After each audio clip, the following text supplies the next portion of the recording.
네, 우리 이제 17장으로 들어갑니다. 자, 내가 좀 목이 아파서 17장 좀 읽으실래요? 중간에 설명을 제가 할게요. 몇 절까지? 17장 그냥 쭉 읽으세요. 내가 중간에 끊을게요. 여호와의 말씀이 내게 임하여 이르시되 인자야 너는 이스라엘 족속에게 수수께끼와 비유를 말하라.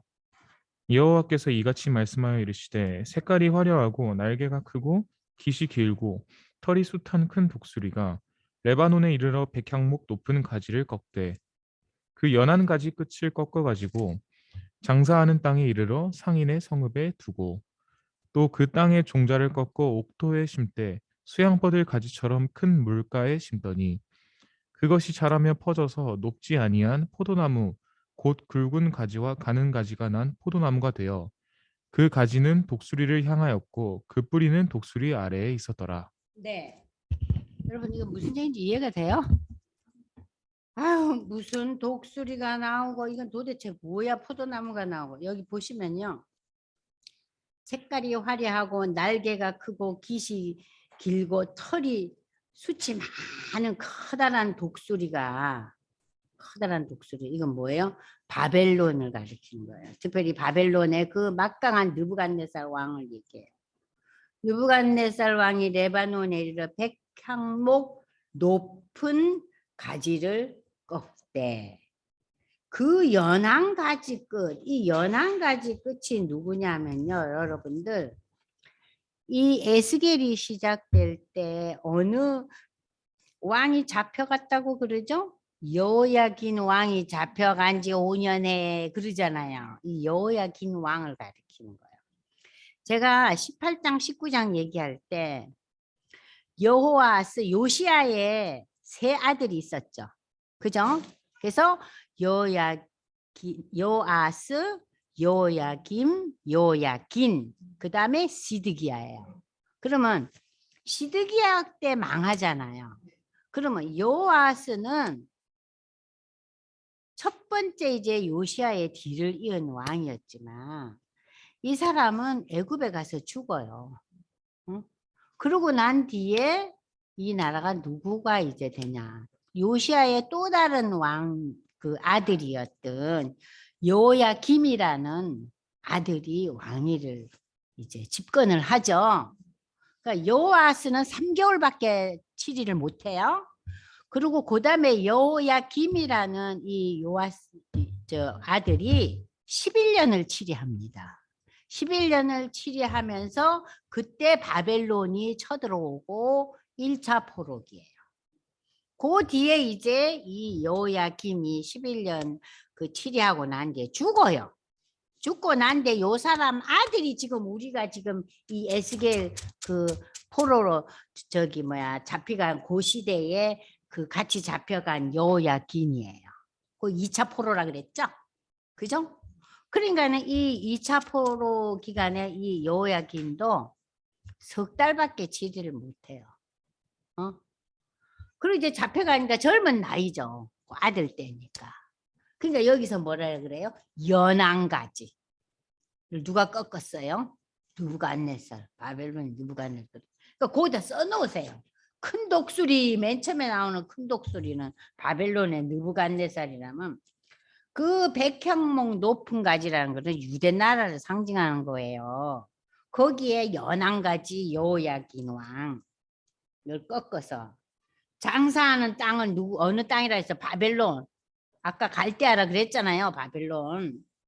상인의 성읍을 두고 또 땅의 종족. 그러니까 그 속에서 이제 이 사람이 몇십 년 동안 잡혀가 있잖아요. 자, 그런데 그 포도나무는 누구를 가리켜요? 포도나무는 이 유대를 가리킨다 그랬잖아요. 근데 포도나무가 우리 그때 포도나무 비유해서 배웠잖아요. 포도나무는요, 열매를 맺어야 의미가 있지. 포도나무는 그 나무의 가지와 줄기가 가늘어요. 그래서 땔감도 별로 화력이 안 난다 그랬죠. 여러분 포도나무 보셨잖아요. 포도나무 그 나무 줄기 이렇게 꼬불랑꼬불랑 하고요. 아주 땔감도 못해요. 그러니까 포도나무는 뭐가 있어야지 의미를 있고 지가 생긴 가치를 발휘하냐? 열매가 있어야 되는 거예요. 다른 나무는 열매가 뭐 조금해도 뭐 꽃이 이쁘거나 가지가 있어서 이 나무가 죽고 병들어도 뭐 써요? 뗄감으로라도 쓰잖아요. 근데 포도나무는 뗄감 못해, 뗄감 못해. 포도나무는 뗄 수가 없어요. 포도나무 보셨잖아요. 참 요상하게 생겼습니다. 이렇게 꼬불랑꼬불랑꼬불랑한 게. 그죠? 이 포도나무가 이 유대나라 이스라엘을 가리키는 거예요.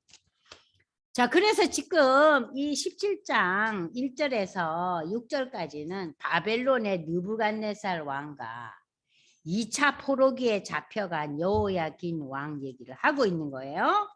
그런데 7절에 보니까 야, 또 다른 날개 크고 털이 많은 큰 독수리 하나가 또 있어요. 그게 누구냐? 그게 애굽이에요. 그러니까는 우리나라가 좌우에 큰 나라들이 있었죠. 힘센 나라. 중국과 일본. 유대는 뭐가 있었어요? 애굽과 지금 바벨론이 있었던 거예요. 자, 그런데 그 포도나무 유대를 큰 물가 옥토에 심은 것은 가지를 내고 열매를 맺어 아름다운 포도나무를 이루게 하였는데 너는 이르기를 하나님 말씀에 그 나무가 능히 번성하겠느냐 이 독수리가 어찌 그 뿌리를 빼고 열매를 따며 그 나무가 시들게 하지 아니하겠으며 그 연한 잎사귀가 마르게 하지 아니하겠냐 많은 백성이나 강한 팔이 아니라도 그 뿌리를 뽑으리라 볼지어다 그것이 심어졌으나 번성하겠느냐 동풍에 부딪힐 때 아주 마르지 아니하겠느냐 그 자라던 두둑이라는 것은 여러분들 밭과 밭 사이에 논두렁 길이 있죠. 그죠? 경계선 길이 있잖아요. 밭과 밭 사이에. 그 논두렁 길을 두둑이라 그래요. 그 두둑에서 마르리라. 응? 그러니까는 이 지금 바벨론과 애굽 사이에서 있던 이 나라가 또 이 시드기야 시대 때 와서는 얘들이 누구한테 엎어진다고요? 애굽한테 엎어지잖아요. 그래 결국 망한다는 소리예요. 지금 이게.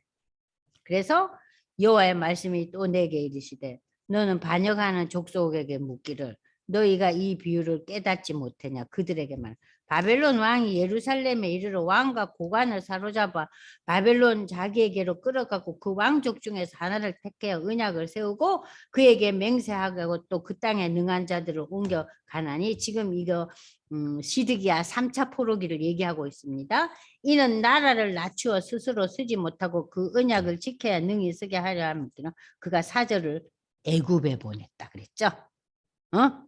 하나님은 바벨론에 순응하면서 지내다 보면 내가 너 데리고 올게. 그러면은 3차 포로기가 없는 거예요. 근데 이 시드기야가 선지자의 말을 듣지 않아요. 안 들어요. 그러면 누구에게 손을 내밀어요? 애굽과 동맹을 맺는 거예요. 그가 사절에 애굽에게 보내 말과 군대를 구하였으므로 바벨론 왕과 맺은 언약을 배반하였으니 아니 그 당대의 대국이었던 바벨론이 저를 가만두겠느냐 형통케 하겠느냐 이런 일을 행한 자가 피하겠느냐 언약을 배반하고 어떻게 피하겠느냐 하나님 말씀에 내가 나의 삶을 두고 맹세하노니 바벨론 왕이 그를 왕으로 세웠는데 바벨론 왕이 시드기야를 왕으로 세고 약속을 했는데 언약을 배반하였은즉 그 왕이 거주하는 곳, 그러니까 시드기야가 이제 느부갓네살 왕이 거주하는 바벨론에서 왕과 함께 있다가 시드기야가 거기서 죽을 거다. 근데 여기는 눈깔 뽑힌 얘기는 안 나오네요. 어쨌든 죽는 얘기만 나요. 대적이 토성을 닦고 사다리를 세우고 많은 사람을 멸절하라 할 때 바로가 그 큰 군대와 많은 무리로도 그 전쟁에 그를 도와주지 뭐. 이 바로라는 것은 애굽을 상징하는 거죠. 그죠? 그러니까는 이 바벨론이 쳐들어왔을 때 이 바로의 그 말과 군병들이 도무지 구원을 해줄 수가 없다는 거예요. 바벨론의 힘이 막강해서. 그가 이미 손을 내밀어 언약하여 그들 맹세를 업신여겨 언약을 배반하고 이 모든 일을 행하였으니 피하지 못해. 그래서 바벨론에게 3차 포로로 잡혀가고 또 나라는 멸망한다. 드디어 멸망하는 거예요. 그러므로 주여 말씀, 내가 나의 삶을 두고 맹세하니 그가 내 맹세를 없인 여기고 내 언약을 배반하였은즉 내가 그 죄를 그 머리에 돌리되 그 위에 내 그물을 치고 올무로 걸리게 하고 바벨론으로 가서 나를 반역한 그 반역을 거기에 심판할지며 그 모든 군대에서 도망한 자들은 다 칼에 엎드러질 것이요 남은 자는 사방으로 흩어지리니 나 여호와가 이것을 말할 줄 너희가 이 18절에서 21절이 3차 바벨론 포로로 잡혀가는 것 플러스 유대의 멸망. 그러니까 예루살렘 성벽, 예루살렘 성전 다 불타고 나라가 멸망하는 거예요. 완전 멸망을 얘기하는 거예요.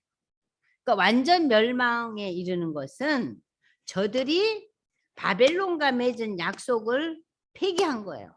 바벨론이 시드기야를 왕으로 세워줬는데도 바벨론과 협치를 하지 않았어요.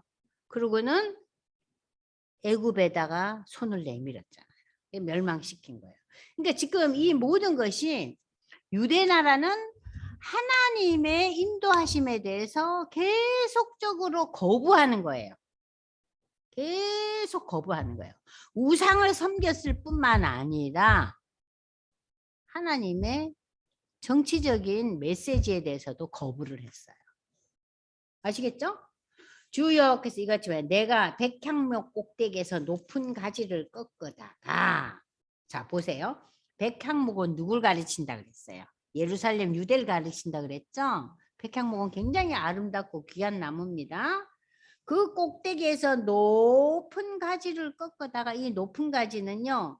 다윗의 후손을 얘기하는 거예요. 꺾어다가 심으리라. 내가 그 높은 세 가지 끝에서 연한 가지를 꺾어. 연한 가지 첫 번째 꺾인 게 우리가 봤던 여호야긴 왕이 꺾였잖아요. 그게 잡혀갔잖아요. 그리고 지금 연한 가지를 꺾어 놓고 우뚝 솟은 산에 심되 이스라엘 높은 산에 심으리니 이게 이제 회복을 얘기하는 거예요. 그 가지가 무성하고 열매를 맺어서 아름다운 백향목이 될 것이요. 각종 새가 그 아래에 깃들이며 그 가지 그늘에 살리라. 들의 모든 나무들은 나 여호와는 높은 나무는 낮추고 낮은 나무는 높이며 이거 복음에서 듣던 얘기 아니에요? 네? 푸른 나무는 말리고 그러니까 저 잘났다는 거는 다 내려놓는 거예요. 어? 그리고 볼품 없고 말라 비틀어진 것들에게는 뭘 줘요? 무성한 축복을 준다는 거예요. 자, 이것은 무엇입니까? 자, 여러분들 이제 이 얘기를 하나님의 섭리하심과 메시아의 오심이라는 이 프린트를 보세요. 우리가 처음 봤던 큰 독수리는 느부갓네살 왕, 털이 많은 두 번째 독수리는 애굽으로 우리가 공부를 했잖아요. 그리고 포도나무는 유대 왕국이죠. 하나님은 바벨론을 섬기라고 경고했지만 시드기야는 애굽을 택하고 그래서 결국 시드기야는 포로로 잡혀가고 유다 왕국이 완전히 멸망하는 게 18절, 19절, 20절, 21절에 나오잖아요. 그죠? 그물을 치고 올무에 걸리고 말았죠. 그러나 하나님께서는 마지막 22절에서 24절을 통해서 메시아 오심을 약속하고 있어요. 그 아름다운 백향목 예루살렘.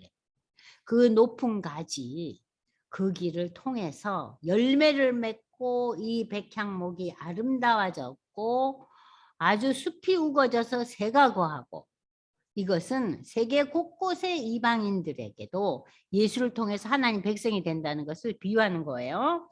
자, 그러면은 여기서 지금 말하는 이 내용을 마태복음 13장 31절 32절을 찾아보세요. 마태복음에 이 내용이 그대로 나오고 있습니다. 자, 읽어보세요. 또 비유를 들어 이르시되 천국은 마치 사람이 자기 밭에 갖다 심은 겨자씨 한 알 같으니 이는 모든 씨보다 작은 것이로되 자란 후에는 풀보다 커서 나무가 되매 공중의 새들이 와서 그 가지에 깃들이느니라. 공중의 새가 와서 깃든다. 공중의 새들.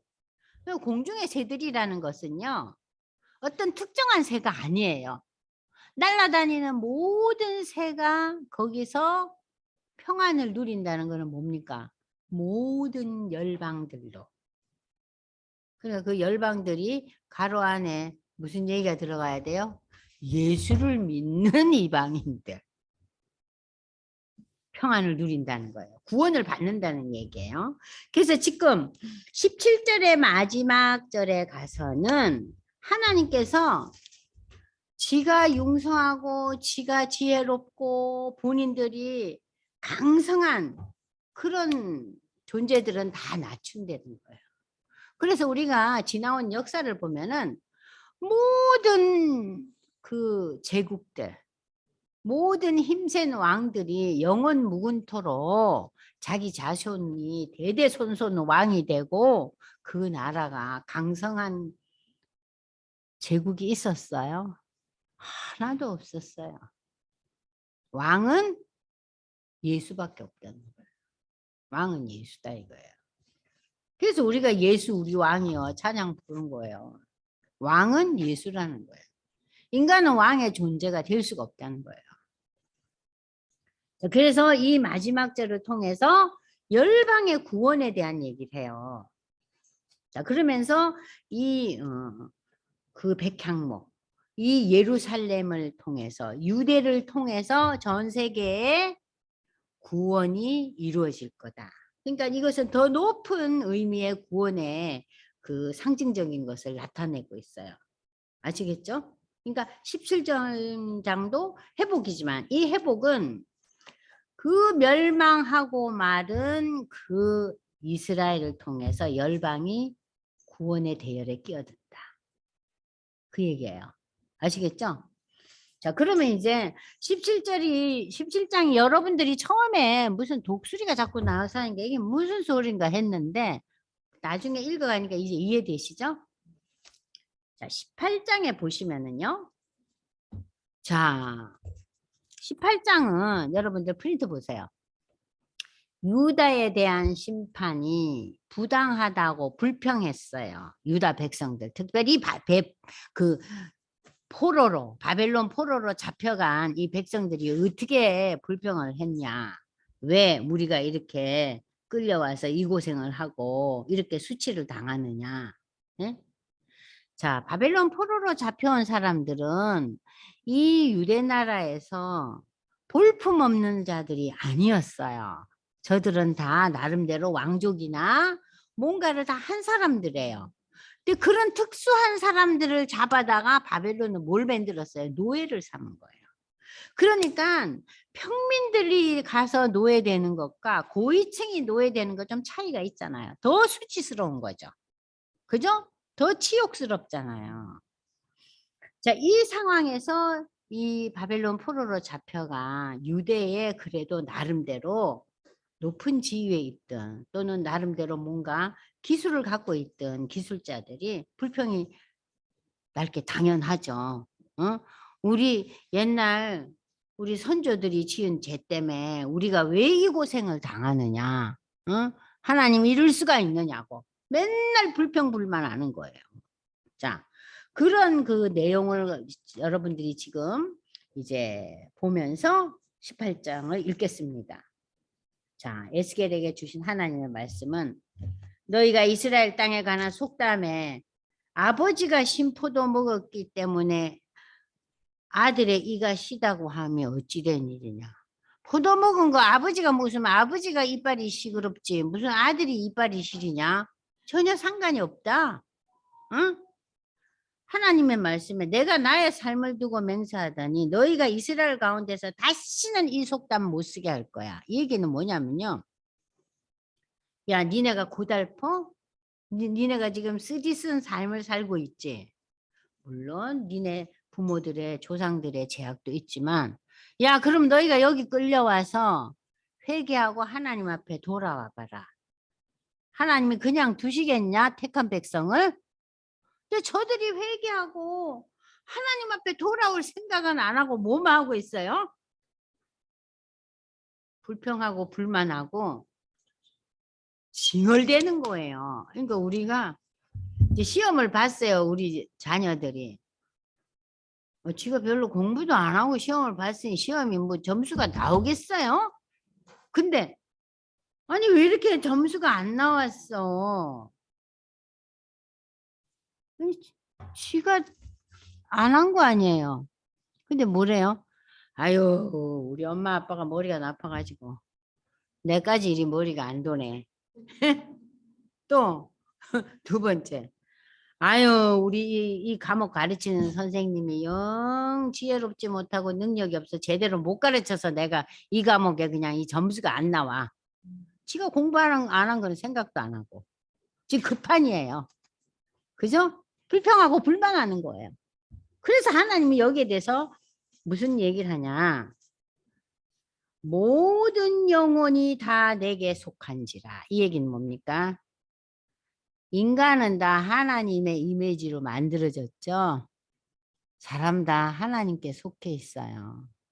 그 처음에 우리가 1장에서 에스겔이 환상을 볼 때 하나님의 그 형상이 인간의 형상이잖아요. 이 얼굴이나 이런 게.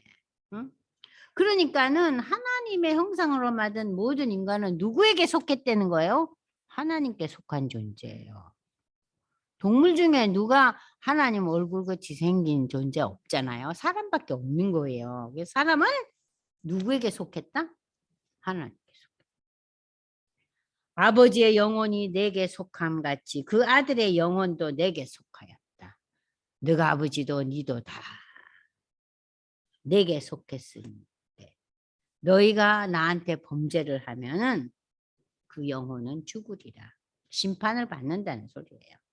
사람이 많이 의로워서 정의와 공의를 따라 행하며 산 위에서 재물을 먹지 않고 이스라엘 족속의 우상에게 눈들지 않고 이웃의 아내를 더럽히지 아니하며 월경 중에 있는 여인을 가까이 하지 아니하며 사람을 학대치 않고 빚진 자의 저당물을 돌려주고 강탈치 않고 줄인 자에게 음식을 주고 벗은 자에게 옷을 입히고 자 이거 뭡니까?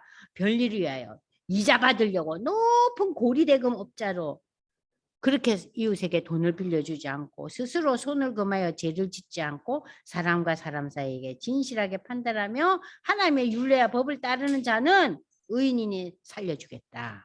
자, 지금 5절에서 여러분들 8절까지 보세요. 여기에 정의와 공의라는 단어가 등장해요. 자, 공의라는 단어는 하나님과 인간과의 관계에서 나오는 단어예요. 아시겠죠? 그래서 우리가 하나님 앞에 의로워지면 신앙 고백하면 우리가 뭐가 됩니까? 의인이 되죠. 그게 공의예요. 하나님의 의. 그러니까 우리가 하나님 앞에 의인이 되려면 우리의 죄를 자복하고 회개하고 그 죄를 위해서 예수가 십자가에 돌아가셨다는 신앙 고백이 이루어질 때 하나님께서 우리를 뭐라고 칭한다 그랬어요? 의인이라고. 그것이 공의예요. 아시겠죠? 정의는 뭐예요? 인간과 인간관계에 있어서 조금 전에 읽었잖아요. 사람을 학대지 않고 높은 이자를 받으려고 돈놀이를 안 하고 이런 사람들. 그리고 내가 어쨌든 간에 강탈치 않고 줄인 자에게 내가 먹을 것을 베풀고 이건 뭐예요? 정의로운 사람. 그러니까 이웃에 대한 배려와 긍휼을 가진 자죠. 정의라는 것은. 그러니까 여러분들이 아실 것은 공의는 하나님과 인간과의 관계에서 빚어지는 거라면 정의는 뭐예요? 인간과 인간과 그러니까 이웃 관계에서 빚어지는 윤리와 도덕을 얘기하는 거예요. 아시겠죠? 그러니까 윤리와 도덕이 정의라면 공의는 하나님의 인정받는 거. 믿음을 인정받는 거. 그러니까 신앙 고백이 공입니다. 아시겠죠? 그게 그 로마서의 전체 주제 아닙니까? 자, 그러면 그가 아들을 낳았다 하자. 그 아들이 이 모든 선은 하나도 행치 않고 죄악 중 하나를 범하여 강포하고 살인하고 산 위에 재물을 아까 먹고 뭐 우상에게 눈을 돌리고 이런 건 뭐예요? 산 위의 재물이라는 것은 산당 제사를 말하는 거예요. 그죠? 솔로몬의 그 여인들이 우상을 들고 와서 산당을 지어줬잖아요. 거기서 제사가 이루어졌잖아요. 푸른 나무를 하고 뭐 숲에다가 뭘 올려놓고 제사 지내는 거. 응? 자, 그런 재물을 바치고 재물을 먹거나 이웃의 아내를 더럽히거나 이건 뭐예요? 이방신을 섬기고 재물을 먹고 윤리와 도덕이 완전히 땅에 가라앉은 그런 사람들.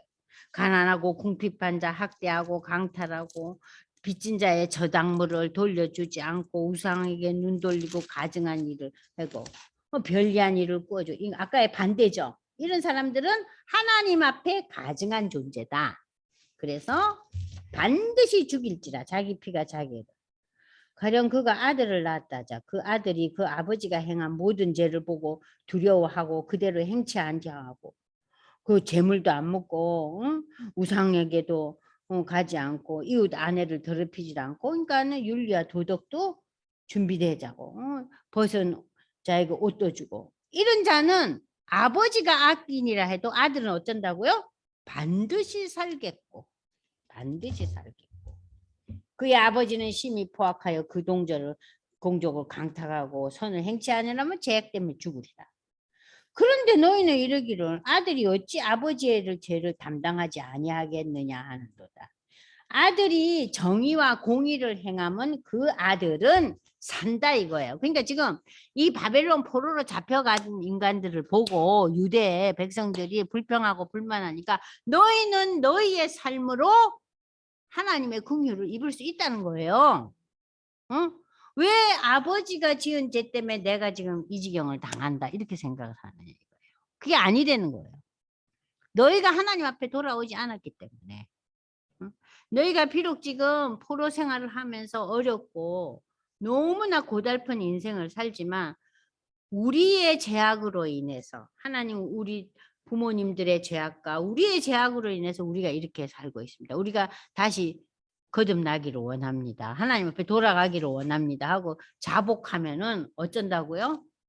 살려주겠다는 거예요. 응? 자, 악인이 만일 그가 행한 모든 죄에서 돌이켜 떠나 내 모든 율례 지키고 정의와 공의를 행하면 반드시 살고 죽지 않는다는 거예요. 범죄한 것을 하나님께서 하나도 기억하지 않겠다는 거예요. 주 여호와의 말씀이라. 내가 어찌 악인이 죽는 것을 조금인들 기뻐하랴. 하나님은 악인이 죽는 것을 마음 아파하세요. 응? 악인은 죽어 싸지만 그거는 우리끼리죠. 저 인간은 죽어 싸다. 저 인간은 매 맞는 게 당연하다. 그 인간들의 마음이고 하나님의 마음은 죄를 벌하지만 기뻐하지 않으셔요. 그거. 자, 그래서 디모데전서 2장 4절을 지금 이제 읽어보세요. 디모데전서 2장 4절. 함께 읽어보세요. 유명한 말씀입니다. 하나님은 모든 사람이 구원을 받으며 진리를 아는 데에 이르기를 원하시느니라. 하나님은 뭘 원하세요? 모든 사람이 하나님의 긍휼과 자비와 구원을 입기를 원하세요. 그래서 그 대열에서 빠진 거에 대해서 하나님은 굉장히 마음이 힘드신 거예요. 만일 의인이 돌이켜 공의에서 떠나 범죄하고 악일이 행하는 모든 가증한 일들을 행하면 살겠느냐? 그 행한 모든 공의로운 일은 하나도 기억됨이 되지 아니하나 그가 범한 허물과 그 지은 죄로 죽으리라. 그런데 너희는 이르기를 주의 길이 공평치 않다. 이스라엘 족속아 들을지어다. 내 길이 어찌 공평치 아니하느냐. 너희 길이 공평치 않다는 거예요. 하나님 공평하다는 거예요. 만일 의인이 그 공의를 떠나 죄악을 행하고 그로 말미암아 죽으면 그 행한 죄악으로 죽는 거고 악인이 행한 악을 떠나 정의와 공의를 행하면은 영혼을 보전하리라. 구원받으리라. 그가 스스로 헤아리고 그 행한 모든 죄악에서 돌이켜 떠났으니 반드시 살고 죽지 아니하리라. 여기서 반드시라는 것은 뭐예요? 하나님께서 어떤 악인도 공의와 정의를 회복하면은 구하시겠다는 거예요. 그가 스스로 헤아리고 모든 죄악에서 돌이켜 떠났으니 반드시 살고 죽지 아니하리라. 그런데 이스라엘 족속은 하나님이 제시하는 이 우리의 삶, 우리의 길은 공평치 않다. 이스라엘 족속아 어떻게 네가 그런 말을 하느냐. 너희 길을 향한 나의 그 모든 역사가 공평치 않다고 네가 생각하느냐 그 얘기예요. 바벨론 포로 된 것이 공평치 않은 거냐? 너희 죄악으로 인해서 마땅한 거다 이 얘기예요. 여호와의 말씀입니다. 이스라엘 족속아 내가 너희 각 사람이 행한 대로 심판할지라. 여기부터 나오죠. 너희는 회개하라 그랬어요. 바벨론 포로로 잡혀온 그 유대 민족들 중에서 그래도 상위 그룹들이잖아요. 이 사람들이 너희는 회개하고 모든 죄에서 떠나라. 그리한정 너희가 죄악의 걸림돌이 되지 아니하리라. 너희가 그 죄악에서 벗어나리라. 너희는 너희가 벗은 죄악을 버리고 마음과 영을 새롭게 할지어다. 이스라엘 족속아 너희가 어째서 죽고자 하느냐. 주 여호와의 말씀이니라. 죽을 자가 죽는 것도 악인이 죽는 것도 내가 기뻐하지 아니하는데 내가 택한 백성 너희가 그렇게 악에 빠져서 죽는 것을 내가 얼마나 마음 아파하겠느냐. 너희는 스스로 돌이키고 살지니라. 나에게 돌아오라는 거예요. 회개하고. 자, 그러면서 이 18장에서는 무엇을 이야기하고 있어요? 결론이 바벨론 포로로 잡혀간 유대의 그래도 나름대로 뭐 좀 한다는 인물들아 회개하라. 불평불만만 늘어놓지 말고 조상 탓만 하지 말고 왜 너희가 이러한 포로의 삶에 놓여 있고 너희가 거기서 회복되지 못하는지 너희 자신을 돌아보고 회개하라. 하나님은 너희를 구해 주실 것이라는 거예요. 그러니까 소망의 메시지죠. 항상 에스겔은 마지막에 뭐가 나와요? 소망의 메시지가 나와요. 그것이 다른 선지서하고 달라요. 다르잖아요.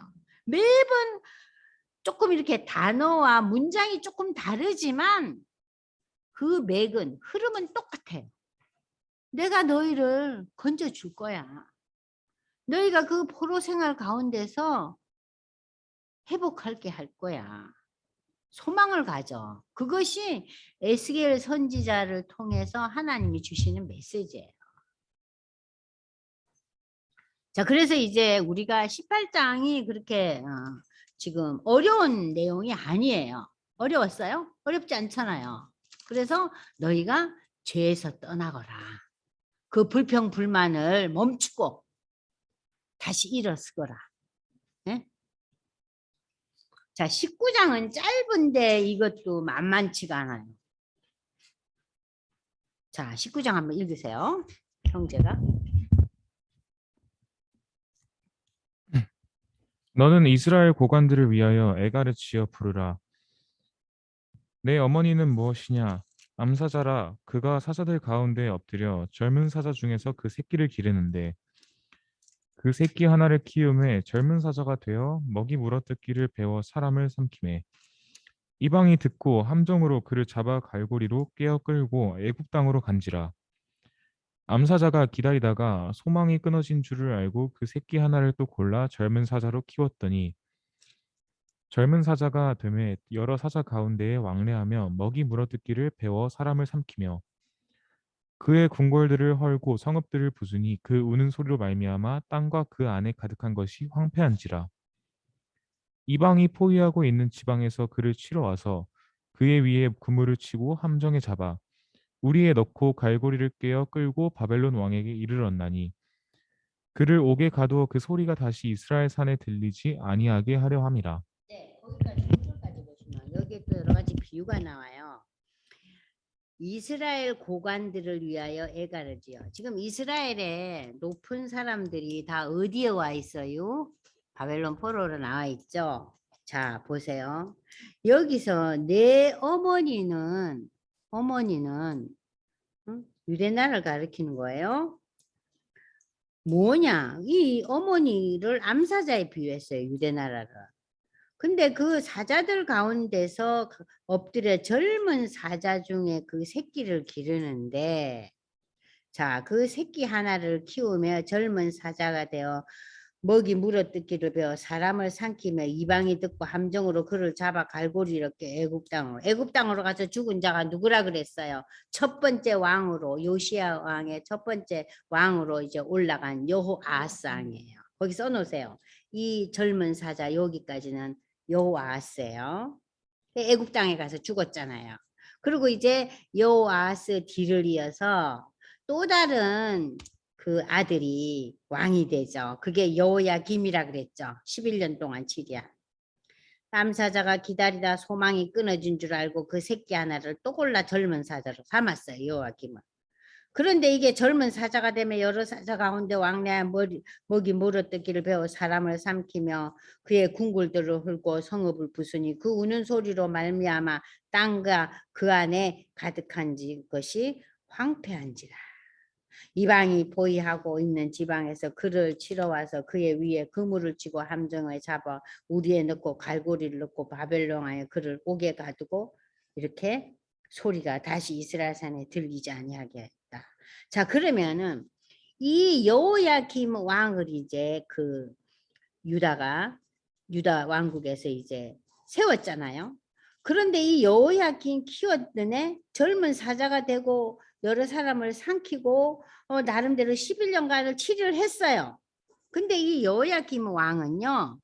이방 나라 왕이어서 쳐 죽이거나 그러지 않고 자기가 나이 들어 죽어요. 병나 죽어요. 응? 그런데 이 여호야김 왕이 죽으니까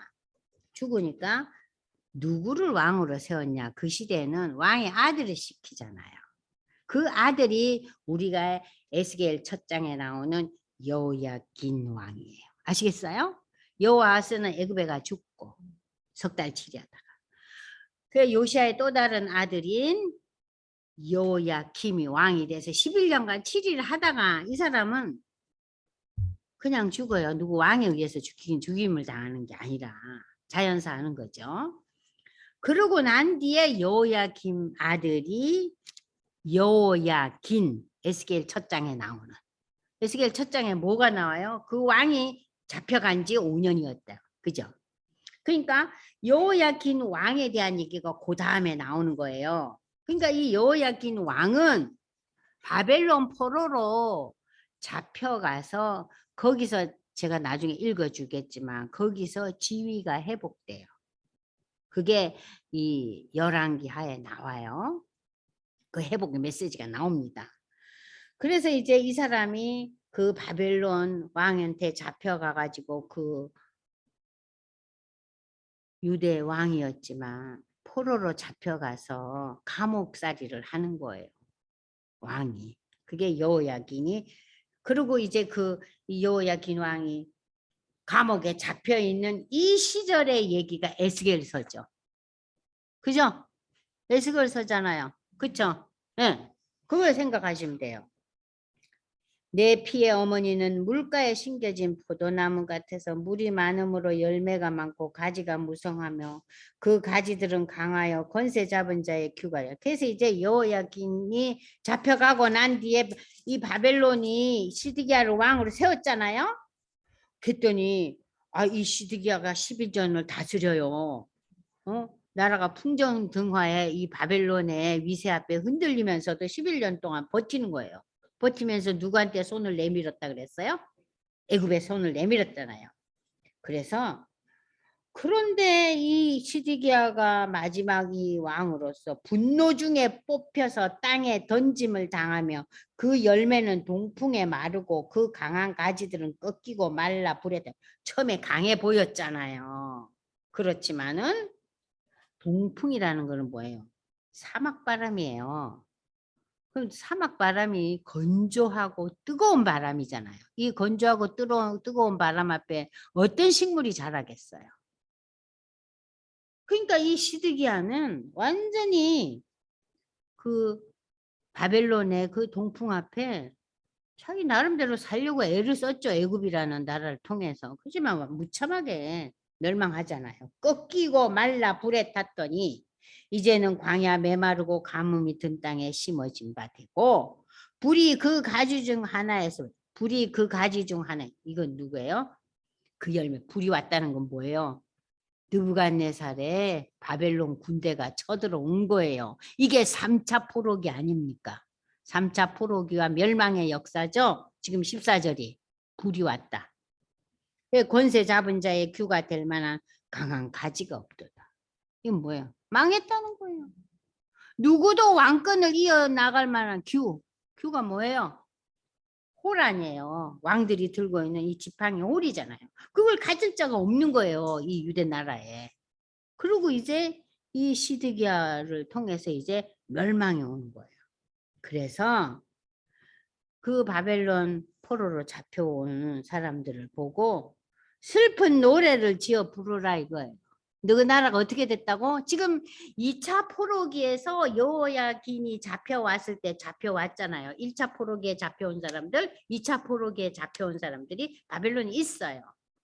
근데 그들에게 뭐를 부르라고? 우리는 멸망한다는 슬픈 노래를 지어서 불러주라는 거예요.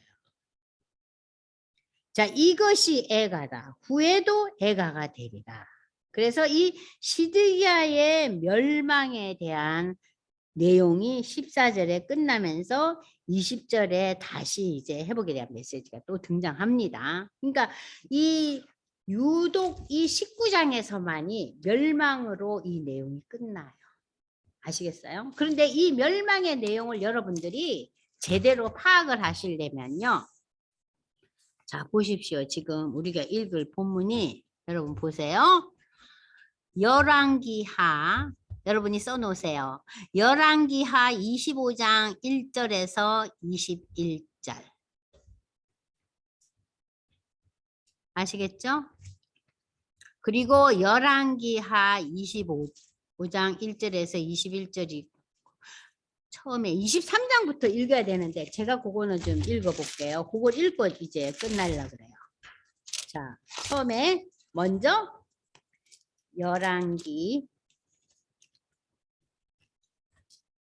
열왕기상 23장 31절이던가요? 열왕기하 그럼 하죠. 열왕기하예요. 열왕기하 23장부터 먼저 읽을게요. 자, 23장 열왕기하 23장 28절에 보면 요시야가 죽어요. 그죠? 요시야 왕이 죽고 여호아스가 31절에 왕이 돼서 23세가 돼요. 석 달을 다스리는데 여호아스도 하나님의 마음에 들지 않은 악을 행하는 왕이었어요. 그래서 결국 그 애굽에 잡혀가 죽었다는 얘기가 나와요. 34절에 여호아스는 애굽으로 잡혀가더니 그가 거기서 죽느니라. 그래서 여호야김이 은과 금을 바로에게 주고 그가 바로 누고의 명령 애굽의 명령대로 돈을 주기 위해서 사람들한테 돈을 거두어 드려요. 그리고 여호야김이 왕이 될 때 나이가 25세인데 여호야김 시대에 24장 1절 읽습니다. 바벨론의 왕 느부갓네살이 올라오매 이게 1차 포로기예요. 아시겠죠? 거기다 써세요. 1차 포로기.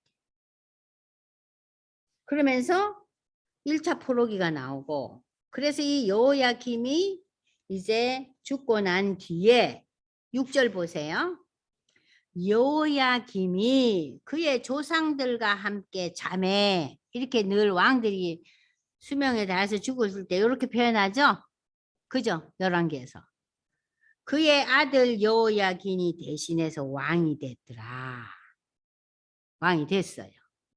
이 에스겔서의 배경이 되는 여호야긴 왕이 됐는데 이 8절에 보여 석 달간을 다스리고 난 뒤에 10절 그때에 이게 뭐예요? 2차 포로기예요.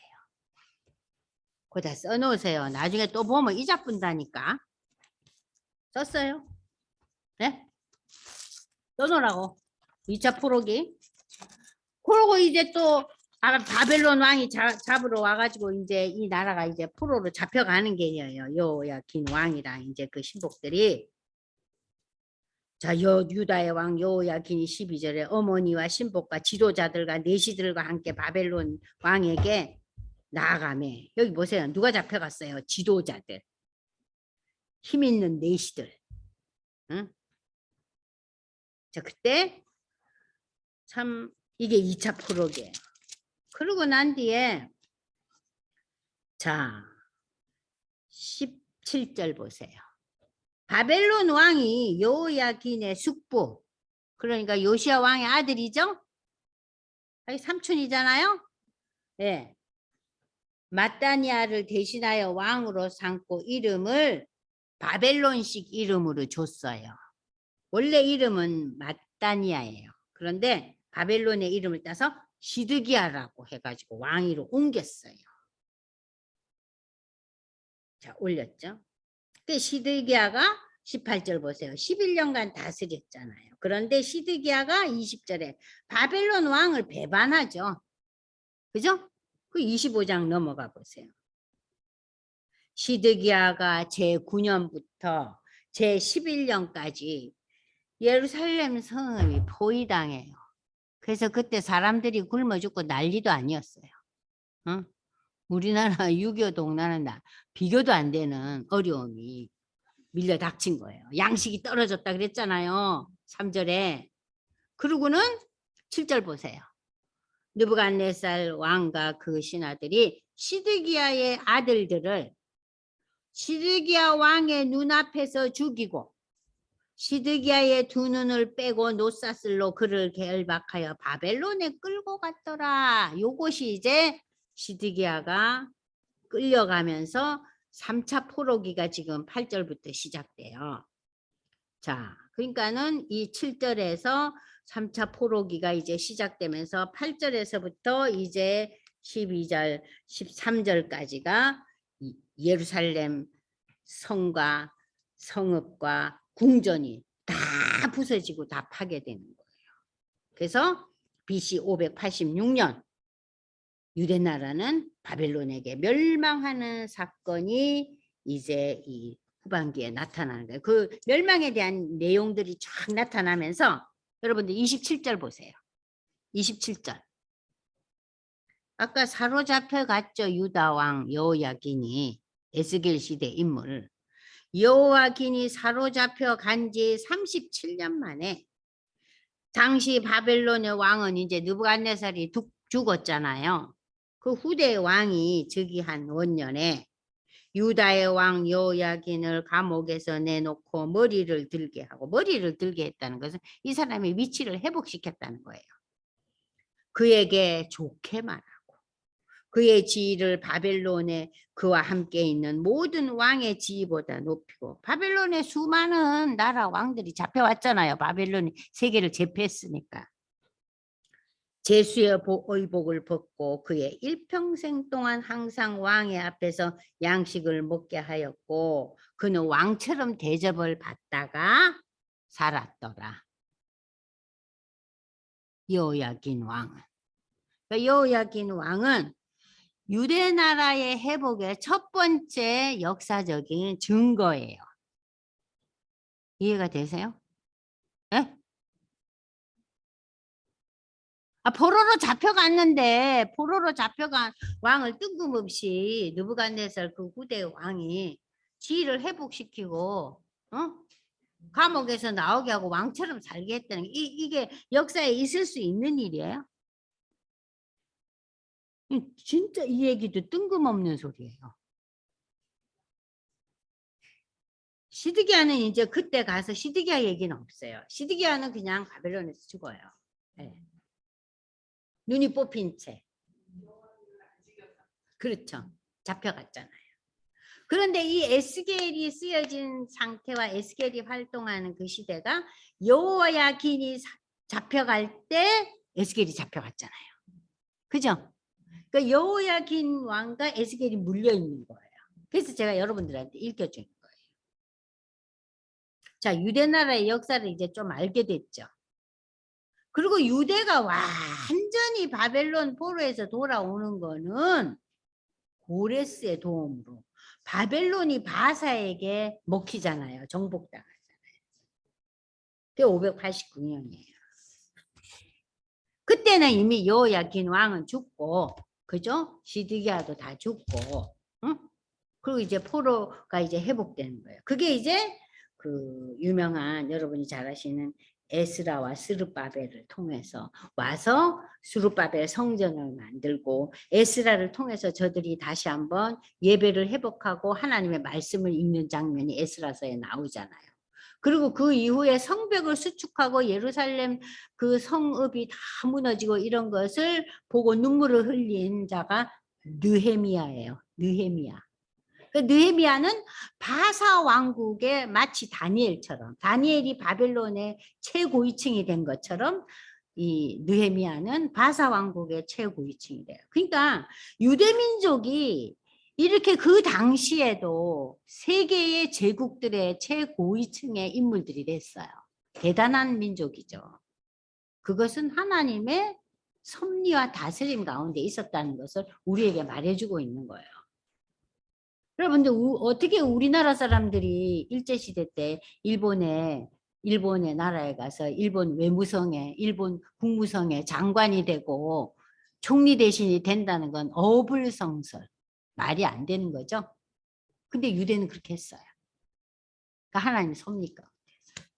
그래서 그들은 회복의 메시지를 하나님께서 그렇게 주고 계신 거예요. 이제 에스겔에서는 여호야긴 왕과 맞물려서 이게 이렇게 기록되고 있는 거예요. 자, 오늘 여기까지 하고요. 좀 복잡하지만 그러니까 여러분들 지금 읽은 열왕기하 23장, 24장 이걸 자세히 읽어보세요. 그러니까 유대 나라가 어떤 과정을 겪으면서 1차, 2차, 3차 포로기를 겪게 되었는가. 그리고 여호야긴 왕은 어떻게 회복되는가. 그것까지 좀 읽어보시라고요. 그것이 이번 주 숙제예요. 다음 주 시험 볼까요? 자, 그래서 오늘 이제 이 본문 말씀을 통해서 우리가 그 다음 주에 제가 19장 마무리를 할게요. 에스겔의 중요한 비유와 주제를 가지고 설명을 하고 그리고 이제 20장을 넘어갈 거예요. 아셨죠? 자, 여기 다른 분들 어떻게 오늘 공부 잘 하셨어요? 네. 이은성 권사님 잘 하셨어요? 이은성 권사님 어디 가셨나? 음소거 해라 그러는데 안 하시고 그냥 듣고 계신가 봐. 아무튼 시간이 많이 갔으므로 여러분들 이제 그 20장 이야기 그러니까 오늘 우리 배웠던 16, 17, 18, 19장은요. 유다 왕국의 멸망사를 제대로 머릿속에 파악하고 있으면 이 본문이 결코 어렵지 않아요. 아시겠죠? 그러니까 열왕기하 23, 24, 25장을 잘 읽어보세요. 그럼 쉽게 이해가 됩니다. 어때요? 윤흥 형제도 좀 이해는 되죠? 역사 속에서. 네, 기도하겠습니다. 하나님 아버지, 유대의 역사를 통해서 또 오늘 저희에게 이런 귀한 배움을 주시니 감사합니다.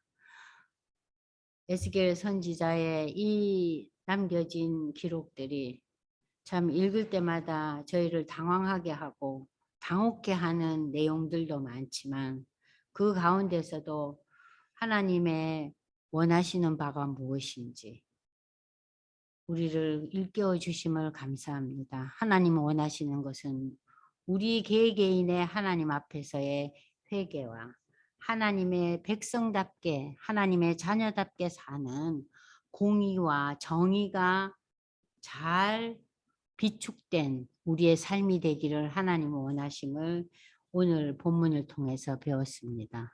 하나님 우리가 사는 동안 하나님이 원하시는 정의와 공의를 잘 이루어가는 그러한 인생들이 될 수 있도록 하나님 성령으로 우리를 다스려 주시옵소서. 오늘도 말씀 가운데 함께 하심을 감사드리며 예수님의 이름으로 기도드리옵나이다. 아멘.